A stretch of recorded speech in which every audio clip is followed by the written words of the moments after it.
So here we have the Toyota Yaris hybrid automatic on a 17 plate. I'm going to start off by showing you around the outside of the car, and then we'll hop in and run through some controls on the inside. From the outside, you can see it's a 5-door car with alloy wheels and tinted windows. Let's start off inside the boot, and then we can work our way around the rest of the car from there. So as we approach the back of the car, you can see we have plenty of boot space, along with that 60-40 split folding rear seat, should you wish to increase this space even further. Okay, so we're just going to work our way back round to the front of the car, and then we'll hop in and run through some controls on the inside. But now that we've done a full circle of it, you can see it's in excellent condition the whole way round. Just briefly, before we climb in, I think it's well worth seeing the interior from this exterior point of view. There's plenty to run through the dashboard, so let's hop in and we'll do that now. Okay, now that we're inside the car, we're going to start with the dials. On the right hand side, we have the speedometer and fuel gauge. On the left hand side, you'll be able to see if the motors are charging, whether you're using eco mode and the power band for the car. At the moment, we are in the electric mode, which is why those two lights are on. In the centre, we have the total miles for this car, which are 5,455.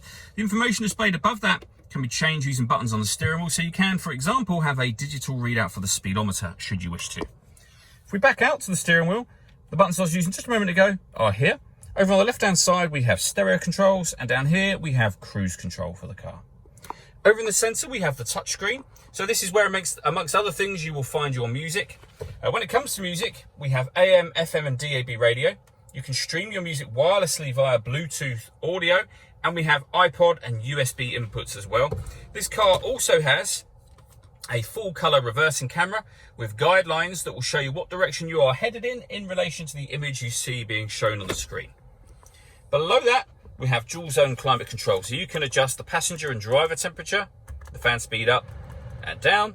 You can determine where you'd like the air to be redirected within the car. When you're happy with those settings, this button turns the air conditioning off in this case, or back on again. Or hit auto, and the car will maintain the temperatures for you by taking full control of the direction of the air and the fan speed. To override that, just readjust the fans, put it back on whatever setting you would like it on up here as well. Under that, we have a 12-volt charging socket and the USB input underneath this cap, as well as the auxiliary input.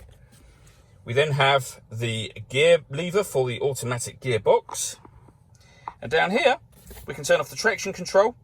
We can put the car in eco mode, and if there's enough charge, we can force the car into its electric mode as well. All that leaves me to say is thank you for taking the time to watch this video. If you'd like to come and see the car in person and have a test drive, please feel free to call any of our MJA sites. We'd love to hear from you soon.